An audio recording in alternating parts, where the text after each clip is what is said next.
La tapisserie d'Aubusson, c'est une grande aventure collective, c'est une grande histoire. Elle a failli s'arrêter dans les années 2010, mais il y a eu une volonté collective. Ça s'est fait parce que, à la fois, le politique, l'État, les élus, les techniciens et bien sûr les professionnels en premier lieu, se sont mobilisés pour dire on ne peut pas arrêter cette aventure qui représente notre patrimoine auquel on est attaché. La cité, la tapisserie, elle est appréciée parce qu'elle est un élément emblématique d'une volonté collective et je crois que ça c'est vraiment très important.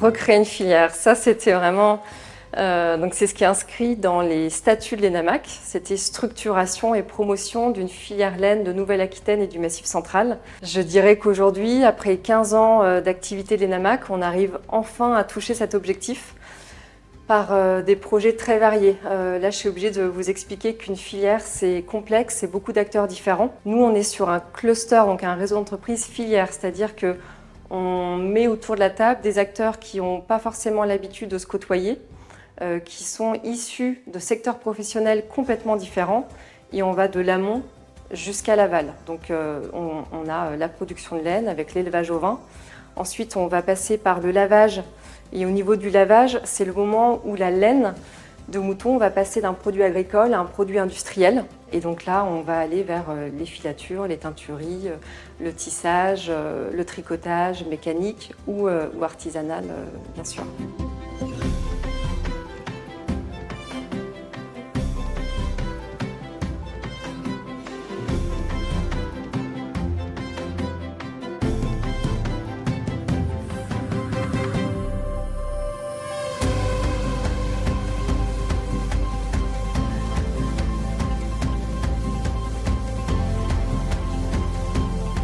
Par sa propre nature, le bâti ancien, on le voit bien, a déjà une valeur et une attractivité par son esthétique. Aujourd'hui, la notion du coût de l'énergie et des normes fait qu'on doit être attentif et on doit mieux isoler nos bâtis anciens. Et une fois que ça c'est réglé, on a vraiment des bâtis vertueux. Ça, il faut le savoir. Et donc, on peut traiter une isolation en chaud-chanvre à l'intérieur d'une manière assez simple. La biodynamique dans nos bâtis anciens, c'est une position de maison par rapport au nord, par rapport au sud, par rapport à l'est ou ouest, ou par rapport à une colline, par rapport à un point d'eau. Et on construisait généralement les buanderies ou les fours à pain au nord du bâti, ce qui permettait de contrer le froid l'hiver. Donc il y a toute une intelligence autour de ce bâti ancien qu'on a perdu et que nous on accompagne, enfin on essaye de redonner cette intelligence dans l'utilisation que font les propriétaires de leurs biens.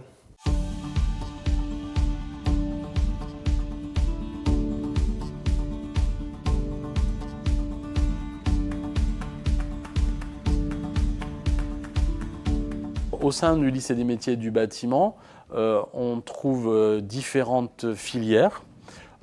J'allais dire des filières qui sont plutôt des filières classiques du bâtiment, telles que le gros œuvre, alors on pense souvent à la maçonnerie, telles que l'aménagement finition, la peinture si je caricature. On trouve aussi des savoir-faire qui sont patrimoniaux, par exemple la charpente, par exemple la taille de pierre, et puis on a une transmission de savoir-faire, de compétences qui sont plutôt de l'ordre de l'innovation. Et dans les métiers du bâtiment, il y a deux types d'innovation. Si je vais vite, l'innovation numérique et puis l'innovation écologique par rapport aux enjeux liés à la transition. Il faut être clair, aujourd'hui on ne peut pas se passer du béton. Évidemment qu'il y a des techniques constructives alternatives, évidemment que la construction bois est en train de prendre plus d'importance, mais le béton qu'on ne peut pas abandonner du jour au lendemain, on peut le manipuler et le travailler d'une façon qui soit plus écologique.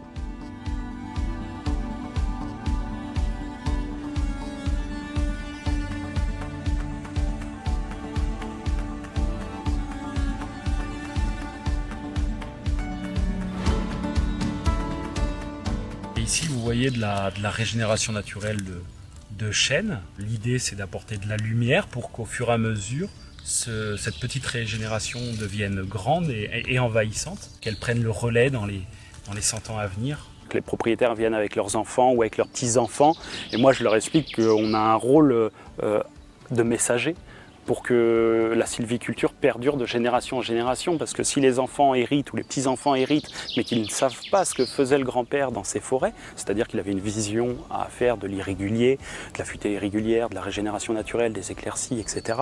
Il faut qu'on fasse passer le message qu'on peut gérer la forêt de façon pérenne. On a une richesse énorme en Limousin, je dirais de façon générale, mais en Creuse, on a du feuillu, on a toutes les essences de feuillu, on a beaucoup de résineux et en première et en deuxième transformation, on a besoin de gens qui s'installent, qui ont des nouvelles idées et qui puissent avoir cette volonté de vouloir travailler cette matière qui pousse sur nos territoires.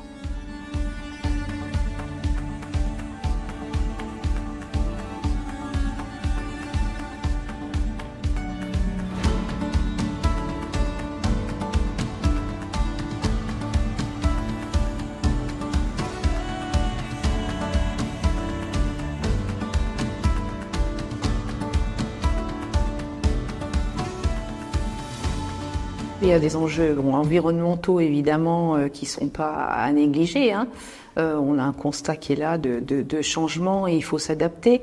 Le principal enjeu quand même aujourd'hui, je dirais que c'est un enjeu démographique pour nous aussi, puisque notre territoire, comme la Creuse d'ailleurs, perd de la population, perd des habitants. Nos faiblesses, c'était peut-être, c'est ce que pour certains identifié comme étant un peu la Creuse, un coin un petit peu perdu, avec peu de population, un territoire agricole. On est fiers aujourd'hui d'avoir nos agriculteurs déjà pour nous nourrir et puis d'avoir un environnement préservé, des paysages toujours naturels. Ça, je pense que ce sera une force. À nous aussi de les préserver, mais sans encore une fois empêcher le développement de notre territoire. C'est là l'équilibre qui sera à trouver aussi.